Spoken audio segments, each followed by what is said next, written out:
So welcome, I'm Renee of Rock Your Yoga Retreat, and I am here today with a very special guest, Julia Beauchamp. Did I say that right? You did. Thank you.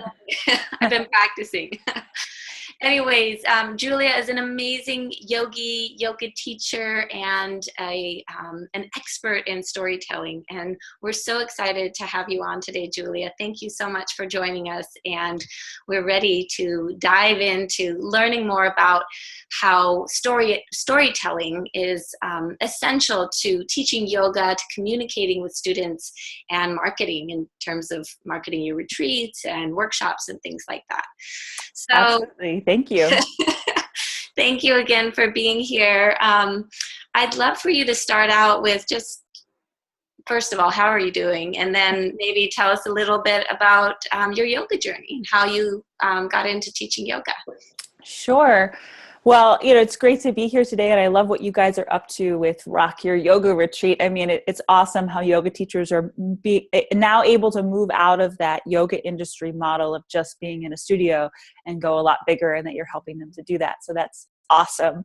And for me, my yoga teaching, well, did you ask about my yoga journey, how I got into yoga in the first place? Yeah, actually. So yeah. Go hand in hand, your journey into yoga and then into teaching. So yeah, to take it even further back, when I started going to college, it was the first month or 6 weeks or so when I started college. I was studying theater and acting in college. And I had an all of a sudden health issue. I had blood clots in my leg.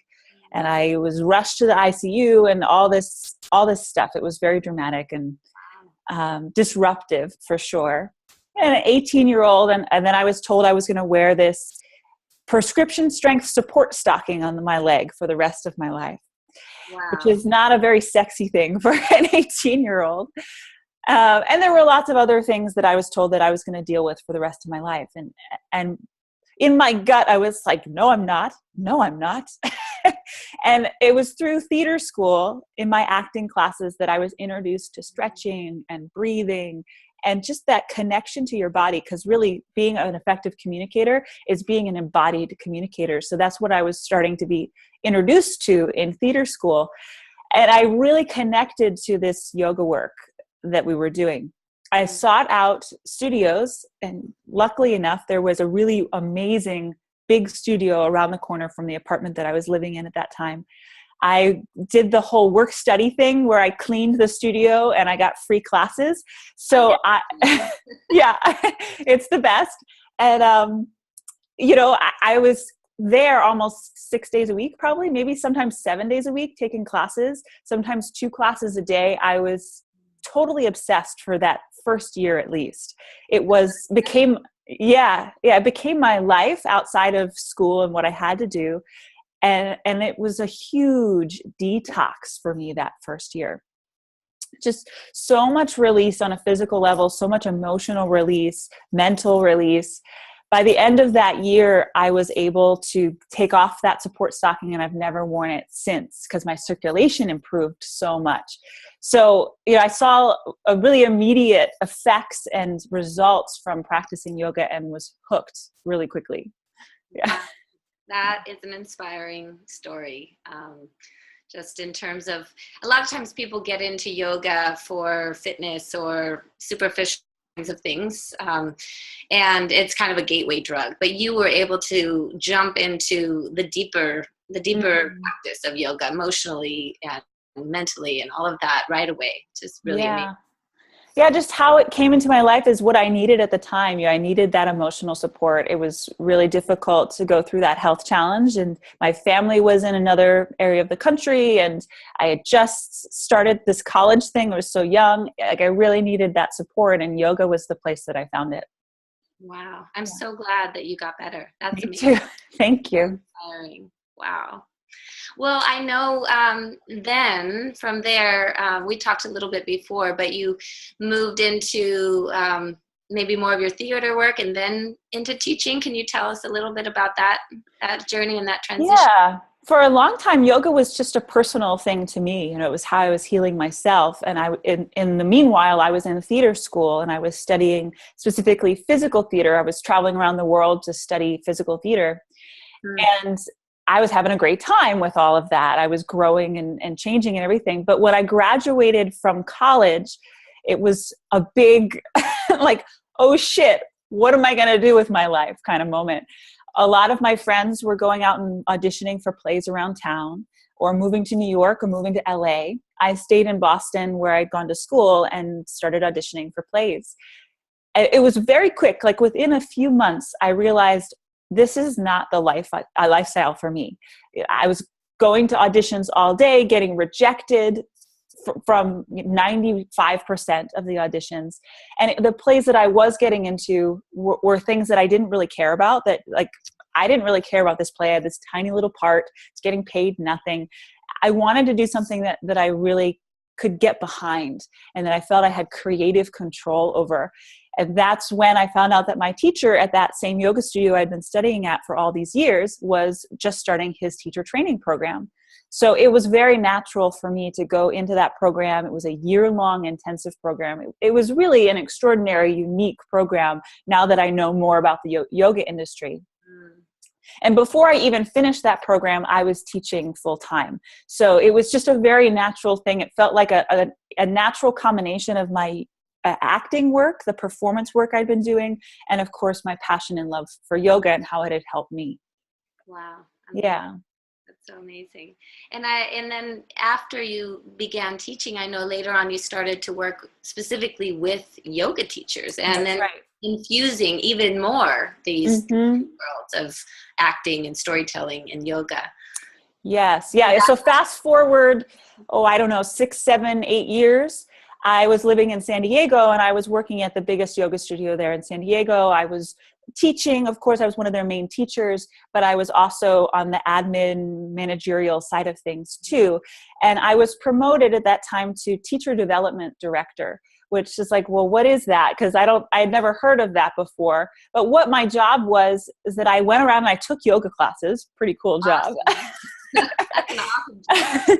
I took 2 or 3 a week, and I would review them as objectively as I could, and then provide the training that I felt the teacher needed to continue developing themselves. And what I saw across the board, more than anything else, is the teachers knew asana, right? They had studied asana, they'd practiced it, they knew so much about anatomy, philosophy, Sanskrit, they knew all this stuff, and they could get that training somewhere if they needed it. But what they really needed to work on was their leadership abilities, their confidence, their ability to be heard. Their voices sometimes were difficult to be heard, or they just didn't have a lot of strength in them. And these were things that I had learned in theater school. So I started pulling from that training and teaching the teachers about it. And it was amazing how they transformed quickly, right? And more students were coming to their classes. The studio was blossoming. I mean, everything was improving because the teachers were improving. It was really cool. And at that time as well, my manager, we were in the back in the office just doing things on our own. And he turned to me and said, hey, Julia, you did some theater stuff, right? And I was like, well, yeah.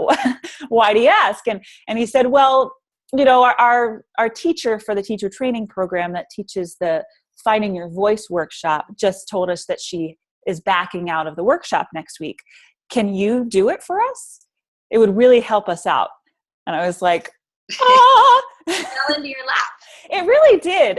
And it was the feeling that I had when I said yes to that.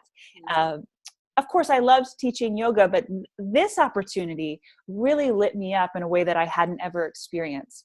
And of course, doing the workshop then was just so exciting. I had poured over my books from college for the whole week before then. I created this intricate curriculum. I just threw so much of myself into it like I never had before. And I discovered really what my passion was around this work beyond just the teaching in a yoga studio kind of thing.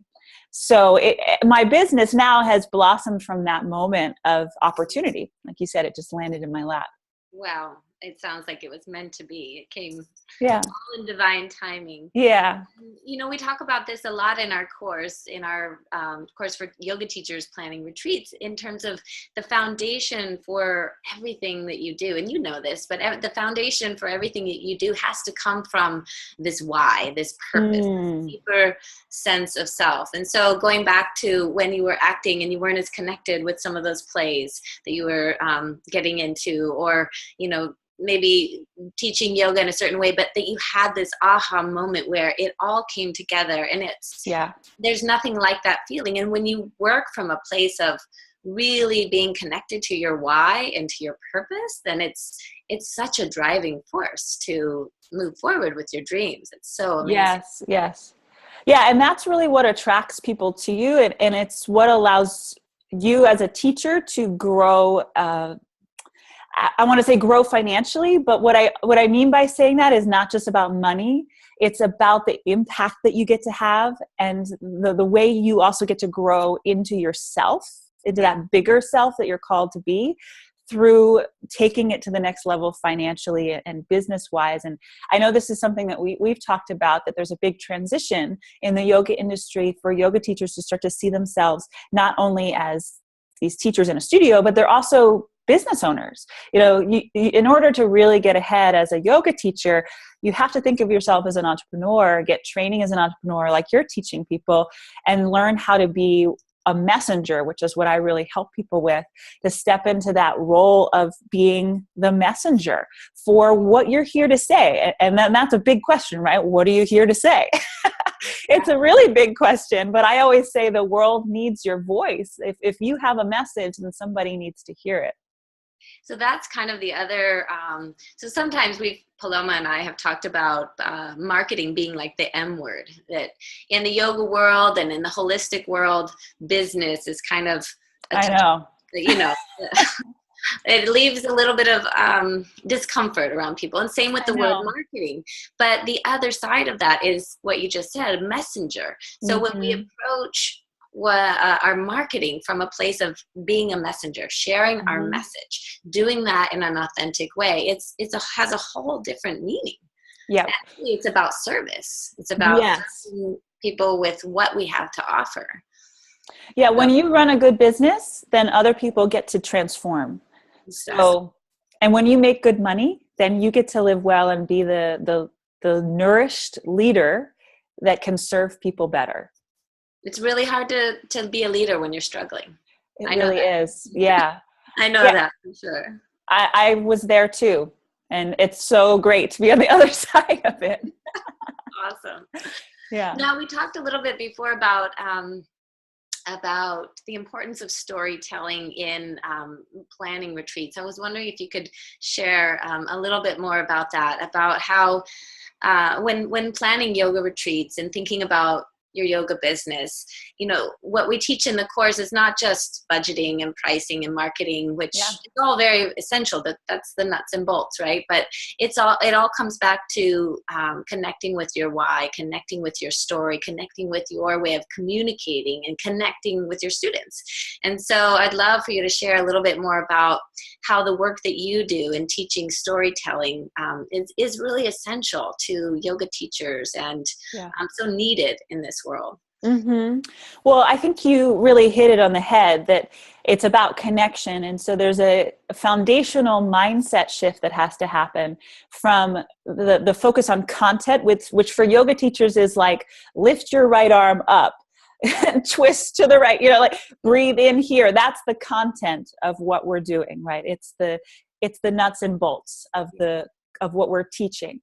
But ultimately, what is that for? What is it about? And that's the connection piece, where you start to get at the deeper transformation you're providing for people, and to the human being that's coming to you, wherever they're at in their life. They're coming to you to go on a journey. And so ultimately, any marketing, any teaching, any communication is about that connection, human to human. Even if you're talking to a huge group, right? It's a bunch of one-on-one conversations you're having with many people at the same time. So stories create rapport and connection and trust. And maybe this basic sales thing where people have to know you. They have to know you exist. They have to like you. And not everybody's going to like you, right? But they have to like you. And then they have to trust you in order to buy from you. Exactly. So this is the journey that we take our potential clients or potential students on. And story is a huge part of that. They get to know you, so maybe they like you. They get to know you even better. Perhaps they trust you because you might understand what they're going through. And that rapport that you build through that process is really what allows people to transform, because then they trust you, right? And they're going to let themselves transform. You're just the vehicle for that to happen. Absolutely. And so it's all really for the bigger picture. That's how I look at it. Yeah, working on ourselves, as we know, in terms of everything we do in the world, working on ourselves is a way for us to also help others work on themselves and transform as well. So it starts with us always. And so if we're able to authentically communicate and be a messenger and share our stories, wouldn't you say other people are more able to do that as well? To share their stories, our students can be able to be a messenger and share their stories. Yeah, it helps us all to let down our guard a little bit, and for yoga situations specifically, it allows people to really heal. And but I see this everywhere. Like I do storytelling workshops at Pixar and Salesforce and Samsung International, these like big companies, corporate situations, and it's the same thing. People are nervous about sharing their story. They're worried that it isn't professional to share their story. But through my experience, because I felt that way when I was teaching yoga, I never shared anything about myself.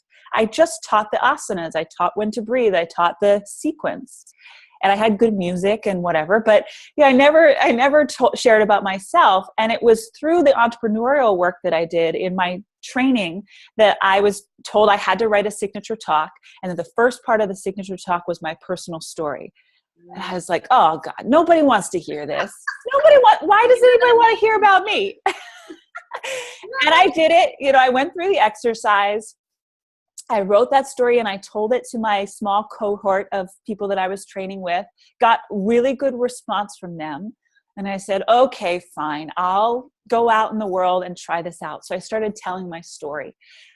For that, it was really about how I had found my voice and how I had found confidence in speaking. It was amazing how people started coming to me with the same challenges that I had had. And I'm like, well, I can help you with that. I can help you with that. It was beautiful how that started to happen. And so my mindset has really changed, that if you're not telling stories, you're not professional, because you're not letting people see you and hear how you can help them. It's a business strategy. It's a marketing strategy to let yourself be seen. And courageous. Well, that too. Yeah. And practice too.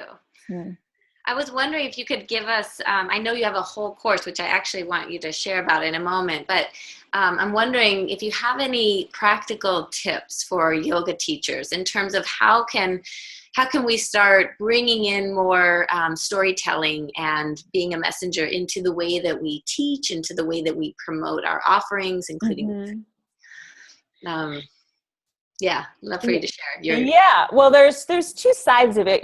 There's the first step of really feeling confident on stage or in the spotlight. And that'll keep getting tested each time you try something new. So there's that confidence piece. And then there's the crafting of a story. And the tip I'll share in terms of crafting a story is that the story, even though it's about you, probably, it's not for you.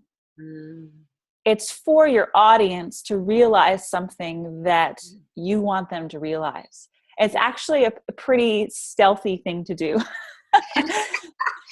That you start to craft the stories with them in mind, and you craft the realization moment, the transformation moment of your story to what you want them to realize, which would naturally lead them to enroll with you. Or even just in a class, to be able to use your story for the intention of helping your students transform. And same thing with marketing. That's really, really helpful. Yeah, well, just one last thing about that. Even if you're in a class, you're enrolling people all the time in the benefits of what you're teaching. So Exactly. this story is enrolling them in the value of what you're offering, and that keeps students more engaged. It keeps them coming back, all those good things.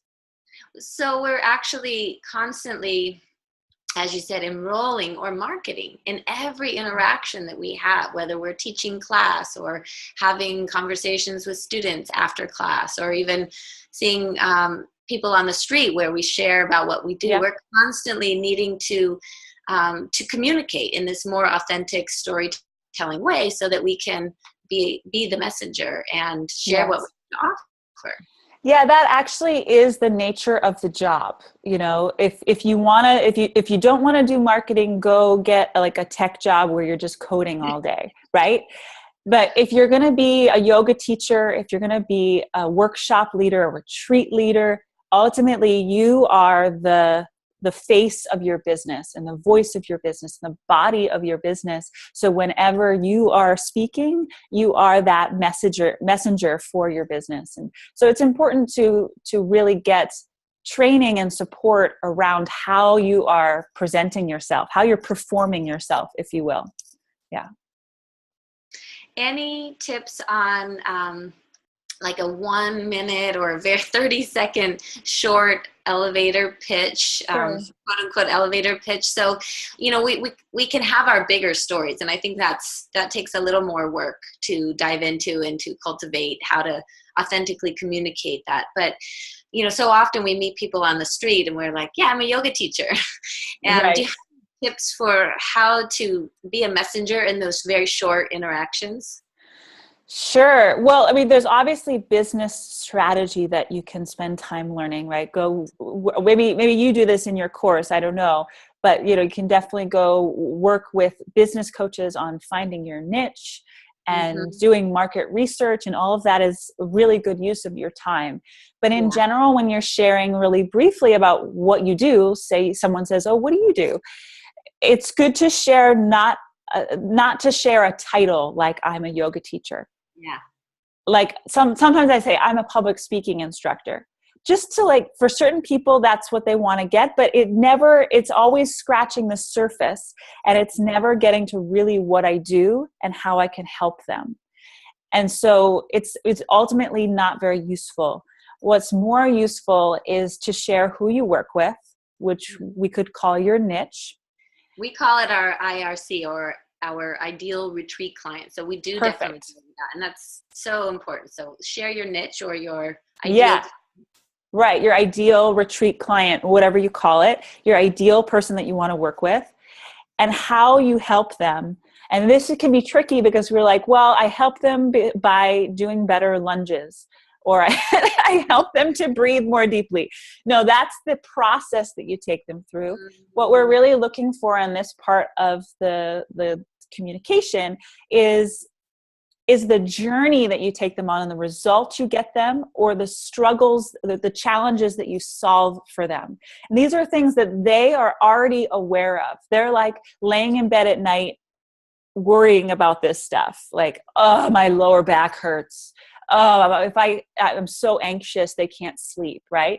So these kind of things, or that they're really wanting to have 10 times more energy and vitality in their life, or they're really wanting to start that new business and get new clients, and whatever it is, these are the things that are on the top of their mind. And if you speak to those things, which are the results, and the results that you provide ultimately with your work, and the challenges you ultimately solve with your work, then they're going to be drawn in. And Yeah. then later, once they're already enrolled, then you can start teaching them some lunges and breathing techniques. So the gateway drug is really the bigger picture. Yeah, it's true. You know, we don't have to use lunges as getting people into yoga. It's really can be about transformation and healing and sleeping better at night and all of Yeah. that. Yeah, because we know as yogis that that's what actually happens, right? But it Yeah, takes time. And so you have to enroll them in what's possible for them. exactly. Love it. That's so helpful. Thank you. Good. You're welcome. Can you tell us a little bit more about the work that you do now? It's called Speak to Inspire, right? Mm-hmm. And I Yeah, know you thank work you. with entrepreneurs and you've worked, incorporate work with yoga teachers, but it's kind of going back and forth. I'd love to know, we would love to know more about what you do, how you do it, and how we can find out more about how we can stay connected with you. Thank you. So I'll actually share my "what do you do" statement now as an example of what I was just talking about. So you can look for all the little things that I was just talking about. So I work with conscious entrepreneurs to help them attract more clients from the stage. And what I find is that these entrepreneurs are really struggling with playing small. They're shrinking down. They're fearing the audience's judgment, and they're not getting the results that they want when they speak. That might be, they're not getting the clients, the money when they speak. They're not getting the enrollment. And what they ultimately want is to make a big difference in the world. They're coming at business from their heart and from a sense of purpose. And they really want to make money and get clients because they know that's what's going to support them as leaders and support the world to change. And they want to feel confident on stage doing it. So it's my pleasure to have the Speak to Inspire programs to support them. Specifically, that my newest program is called Confidence on Stage. There's a virtual course and group programs, and it really takes the entrepreneurs through a process where they come out the other side of whole new levels of confidence and clarity about what they have to offer as a speaker. It sounds amazing. I'm ready to sign up. I will be signing up. Oh, great. I noticed as you were sharing all of that, and I was paying attention to the points that you had taught us a minute ago. You also, I was paying attention to your body language, and I know you talked about how important body language is in acting, in storytelling, and I was wondering if you could just tell us a little bit more about that in terms of. That's another way to infuse our yoga into the way we communicate, is how we move in our bodies. Yeah, and yoga is specific positions mostly, right? We're going into poses, which are more static, and yoga is more of an internal practice. This is something I had to realize, that yoga is a more internal practice. When we move into the realm of communication and speaking, we have to be in an externally focused mode. So our energy is moving from our own body outwards to the other people, and we're creating this loop of connection.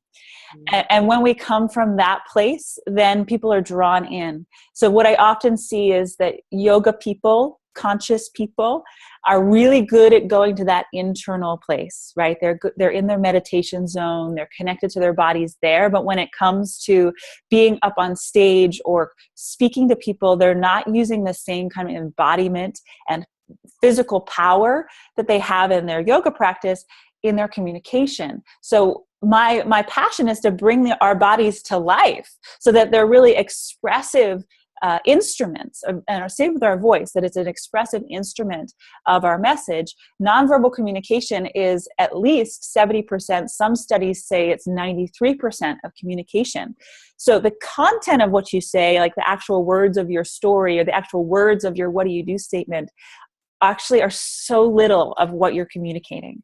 And it comes down to you being that messenger and knowing how to use your instrument to inspire people. Absolutely.